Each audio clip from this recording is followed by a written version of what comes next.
Ну что, ребят, настало то время, когда мы приступаем к ремонту циклорам, поэтому нам необходимо сейчас отделить эту зону от основного помещения студии, чтобы у нас пыль везде не садилась, как говорится. Там такие простецкие движения.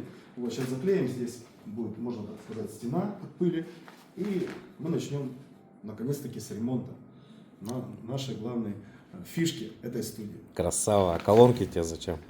Ну, под музыку, брат, двигаться проще. Согласен. Диджейский пульт Согласен Антонов будет полностью. регулировать наше движение.